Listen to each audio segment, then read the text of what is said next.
निपटारा करते हैं ठीक है, नहीं तो वो कंज्यूमर कोर्ट में जा सकता है, या वो स्टेट गवर्नमेंट की जो अथॉरिटी है जो इसको मॉनिटर करेगी उसको शिकायत भी कर सकता है, उसके ध्यान में ला सकता है कि ये कंपनी, फलानी कंपनी ये कर रही है।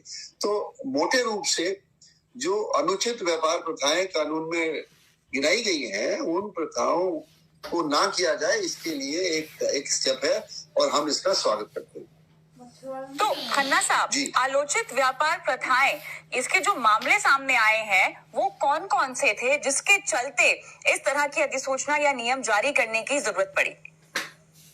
देखिए, अनफेयर ट्रेड प्रैक्टिसेस या अनुचित व्यापार प्रथाएं जो है वो कानून में परिभाषित है, कंज्यूमर प्रोटेक्शन एक्ट में, और वो हर बिजनेसमैन पे लागू होती है और अब से नहीं, 1986 से लागू होती है, और उससे पहले 1984 में एमआरटीबी एक्ट में उनको डाला गया था सच्चर कमेटी के रिकमेंडेशंस के अनुरूप।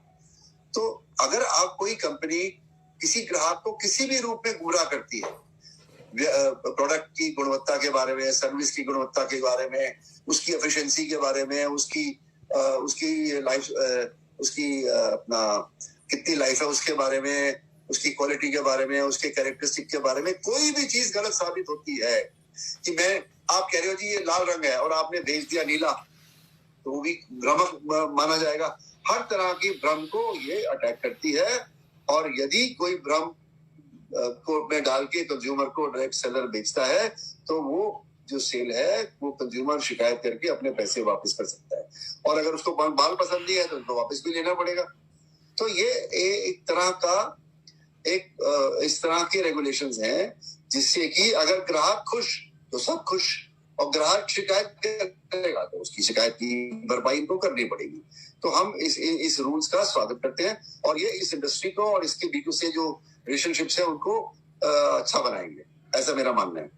तो किस तरह की शिकायत के लिए किस तरह से भरपाई होगी, इस पर हम बाद में आते हैं, लेकिन सोनू शर्मा जी, आपसे मेरा सवाल यहाँ पर यह है कि कंपनियों कहा गया है कि वो एक मॉनिटरिंग मैकेनिज्म को कंपनी में स्थापित करे। ये किस तरह के मैकेनिज्म की बात हो रही है, किस तरह से इसको स्थापित किया जाएगा, इसकी ट्रैकिंग कैसे की जाएगी? कंपनी के लेवल पर अगर मैं समझना चाहूँ तो जिम्मेदारी इस अधिसूचना के बाद कितनी बढ़ गई है ताकि पारदर्शिता मेंटेन की जाए? ये बेसिकली मैं आपको बताना चाहता हूँ प्रॉब्लम है क्या। प्रॉब्लम ये है मैम कि जितने भी लोग डायरेक्ट सेलिंग के नाम पर मनी सर्कुलेशन चला रहे हैं, ये एक्ट बेसिकली उन पे लागू होता है। बहुत सारे लोग डायरेक्ट सेलिंग के नाम पर मनी सर्कुलेशन प्रोसेस चलाते हैं। ₹1 का जो प्रोडक्ट है उसका कॉस्ट, उसका एमआरपी, उसका रेट कितना ज्यादा डिमांड किया जाता है लोगों से, और वही बीच का पैसा लोगों में रोटेट किया जाता है।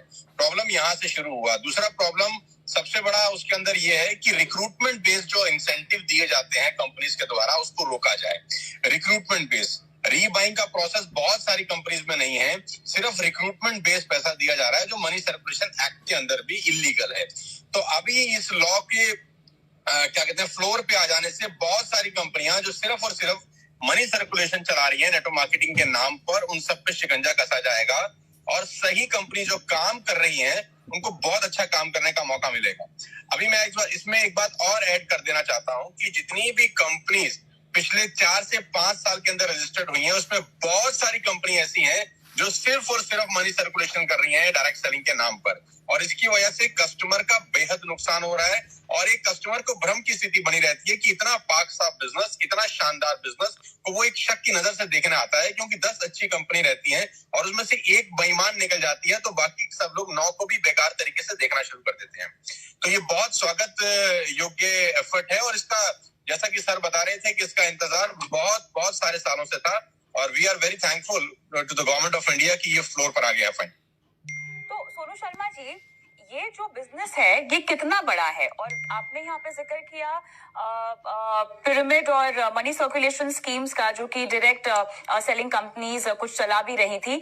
अब इस अधिसूचना के बाद इस तरह की चीजों पर, इन तरह के मामलों पर किस हद तक रोक लगेगी? इंडस्ट्री के विस्तार को लेकर ये कितना बड़ा कदम है?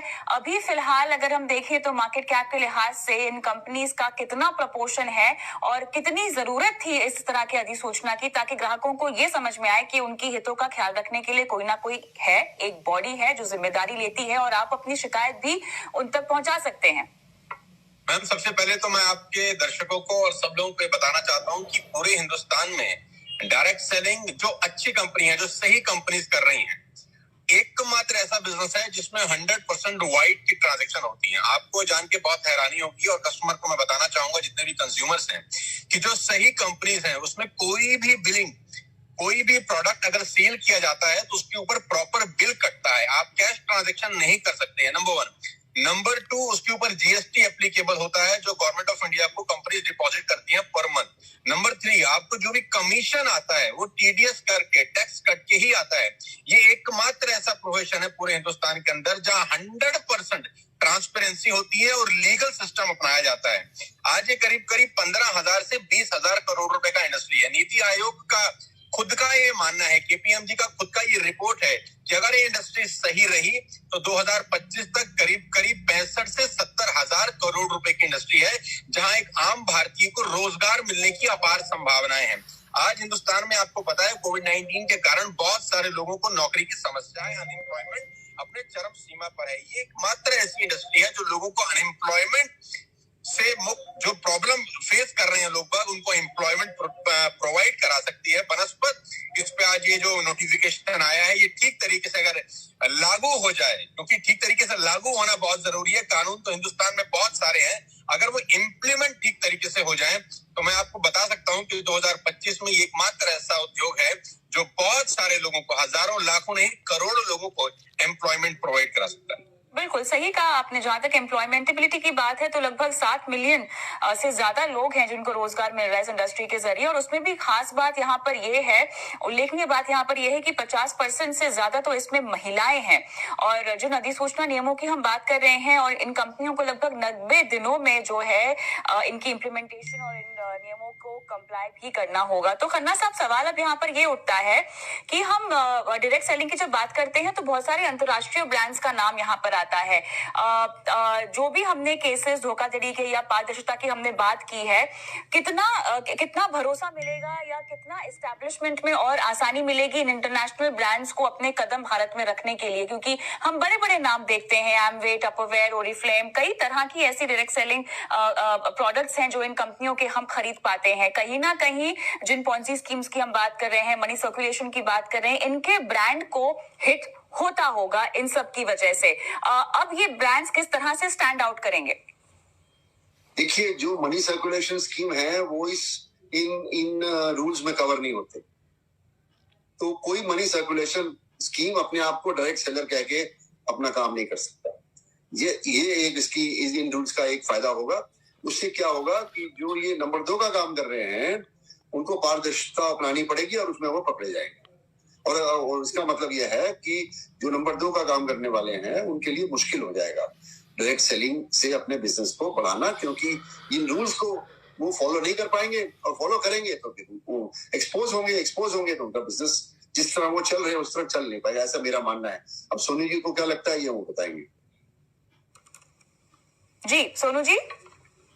मैम, हम लोग जब इस नोटिफिकेशन के ऊपर चर्चा कर रहे थे बहुत साल से, I am in the industry from the last 20 years, हम लोग का डिमांड था कि कोई भी व्यक्ति डायरेक्ट सेलिंग कंपनी जब तक एक x amount government of India को डिपॉजिट नहीं करता खोल ही ना सके। हमारे बहुत सारे सजेशंस थे, बहुत सारे हम लोगों ने सुझाव सरकार को दिए, प्रीवियस गवर्नमेंट को भी दिए, और ये जो ये नया गवर्नमेंट है यहाँ पर भी बहुत सारी मीटिंग्स हुई। बैक टू बैक फिक्की के साथ हम लोग कोऑर्डिनेशन में थे, टच में थे कि एक लमसम अमाउंट भी as a security amount deposit कराए कोई भी कंपनी अगर अपना डायरेक्ट सेलिंग बिजनेस शुरू करना चाहती है। बिकॉज होता क्या है, 4 कंप्यूटर लगाए, 4 लोग बैठे और अपना डायरेक्ट सेलिंग बिजनेस शुरू कर लिया, और डायरेक्ट सेलिंग के नाम पर कुछ भी ऊंट पटांग बेचना शुरू कर दिया।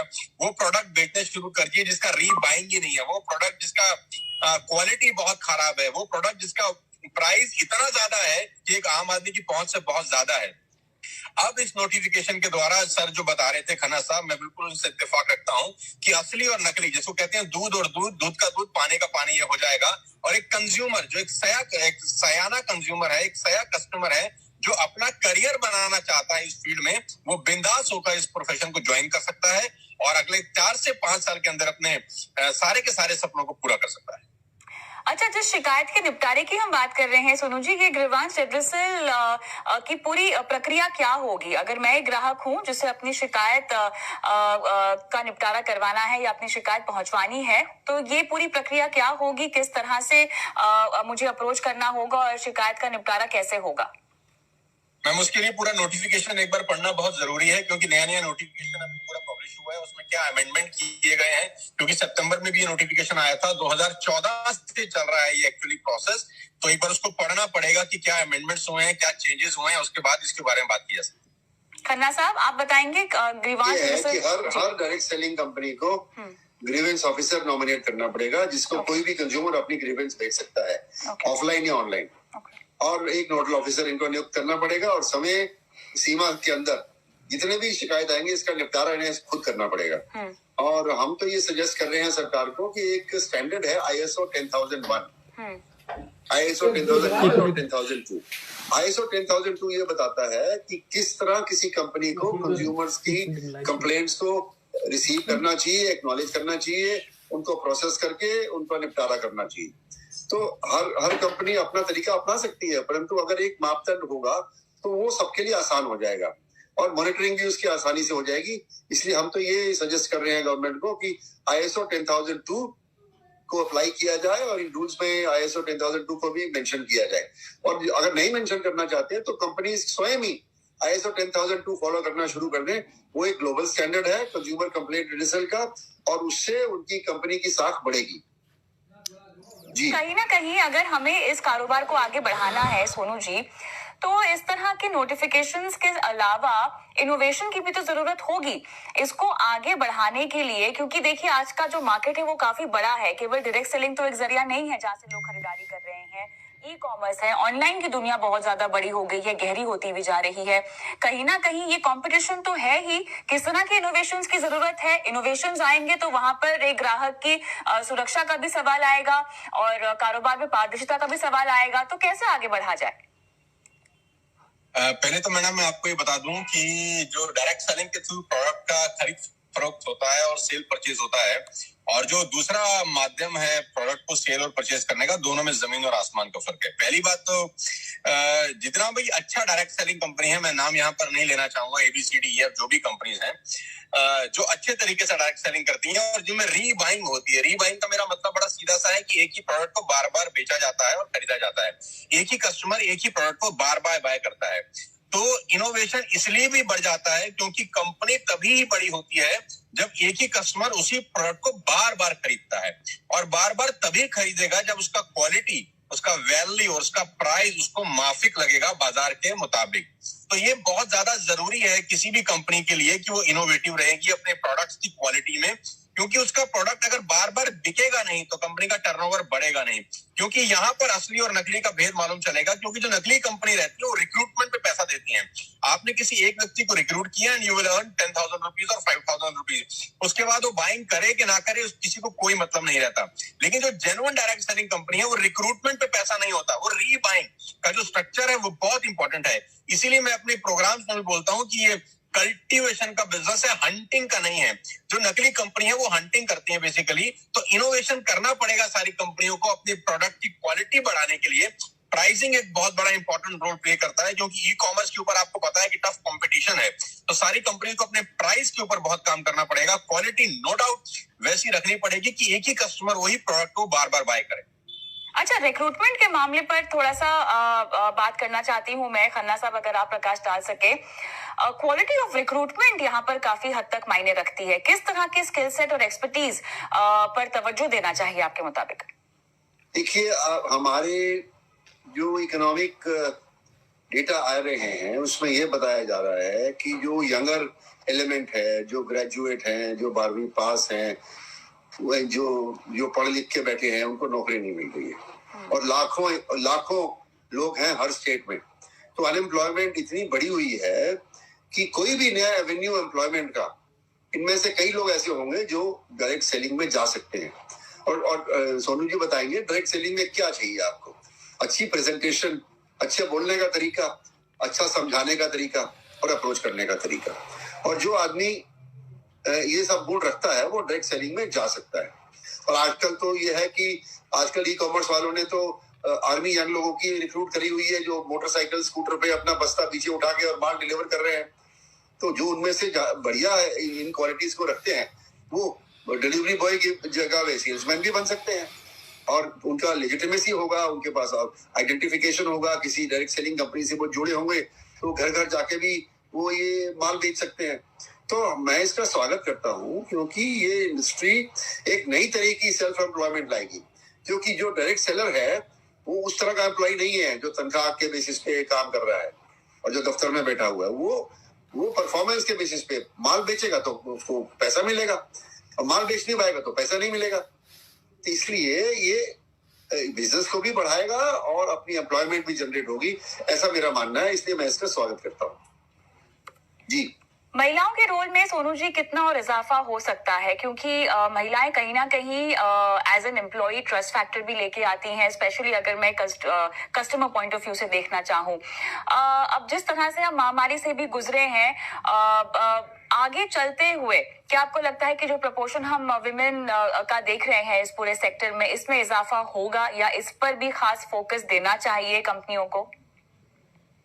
पहले तो मैं आपको थोड़ा सा करेक्ट कर देता हूँ मैडम। जो 50% आपने पार्टिसिपेशन की बात की है लेडीज की, महिलाओं की, वो 50% पार्टिसिपेशन हिंदुस्तान का डेटा नहीं है, वो आप ग्लोबल डेटा की बात कर रहे हैं। हिंदुस्तान में अभी ये डेटा बहुत कम है जो महिलाओं का पार्टिसिपेशन है। अब चूंकि इस नोटिफिकेशन के बाद, इस प्रोटोकॉल के बाद, इस रूल्स रेगुलेशन के बाद, इस लॉ के बाद मेरे को 100% ये श्योरिटी है कि महिलाओं की भागीदारी बढ़ेगी। क्योंकि जो 50% का डेटा आप बता रहे हैं वो ग्लोबल डेटा है, हिंदुस्तान के हिसाब से 50-50 का रेशियो अभी नहीं है। तो ये बहुत बड़ा मार्केट है महिलाओं के लिए। और सबसे अच्छी बात तो ये है कि वो महिलाएं अपने घर में बैठ के इस बिजनेस को बिल्ड कर सकती हैं। वो सिर्फ घर में बैठ के अपने बच्चों की परवरिश के साथ साथ अपने इन-लॉज को देख रहे, अपने हस्बैंड की सर्विस के साथ साथ अपने घर में बैठ के इस बिजनेस को बिल्ड कर सकती हैं। उनको कॉन्फिडेंस मिलेगा। सर, रजत बैनर्जी जो है इंडियन डायरेक्ट सेलिंग एसोसिएशन के चेयरमैन, उनके जरिए जो स्टेटमेंट आई है, मैं वही स्टेटमेंट का जिक्र यहाँ पर कर रही हूँ, जहाँ पर उन्होंने खासतौर से लिखा हुआ है कि 50% यहाँ पर महिलाओं को लाइवलीहुड प्रोवाइड किया जाता है इस सेक्टर की वजह से, की तरफ से। मैडम वो ग्लोबल डेटा है मैडम। हिंदुस्तान में 50% और 50% का रेशियो नहीं है। I am into the field of the last 20 years। अगर मैं प्रोग्राम करता हूँ कहीं 10,000 लोगों का, तो उसमें 1,000 लेडीज होती है और 9,000 जेंट्स होते हैं, राइट? तो वो ग्लोबल डेटा है। वो बिल्कुल ठीक कह रहे हैं, लेकिन वो डेटा ग्लोबल है। इसीलिए मैं ये कह रहा हूँ कि ये बहुत बड़ा वैक्यूम है, एक बहुत बड़ा अपॉर्चुनिटी है महिलाओं के लिए कि वो फ्रंट में आ सकती हैं और उनमें काबिलियत है। महिलाओं में मैं हमेशा से मानता हूं कि पुरुषों से ज्यादा काबिलियत होती है इस बिजनेस को बिल्ड करने की। अब वो एक सेफ सिक्योर एनवायरनमेंट में इस बिजनेस को बिल्ड कर पाएंगी इस नोटिफिकेशन के बाद। और मुझे ऐसा लगता है कि आने वाले 4-5 साल के अंदर बहुत बड़ा काम हो सकता है इस फील्ड में ड्यू टू दिस नोटिफिकेशन। चलिए, तो मेरे ख्याल से यहाँ पर एक बार फिर से ग्राहकों की सुध आई है, जिसके चलते हमने ये अधिसूचना और ये नियम जारी होते हुए देखा है। एक बार फिर से डायरेक्ट सेलिंग जो एक सेक्टर है, लगातार सवालों के सर्कल में घिरा रहता है इन टर्म्स ऑफ पारदर्शिता, और जिस भी तरह कि यहाँ पर मनी मेकिंग प्रैक्टिसेस हमने होती हुई देखी है पिछले दिनों, इसको लेकर कवायद एक बार फिर से शुरू होती हुई दिखाई दे रही है। उम्मीद करते हैं कि ये सेक्टर आगे बढ़ते हुए कॉम्पिटिशन को फेस करने में कामयाब रहे। बहुत बहुत शुक्रिया आप दोनों का इस खास पेशकश में शामिल होने के लिए। कंज्यूमर किंग में आज के लिए इतना ही। मुझे भी इजाजत दें। नमस्कार।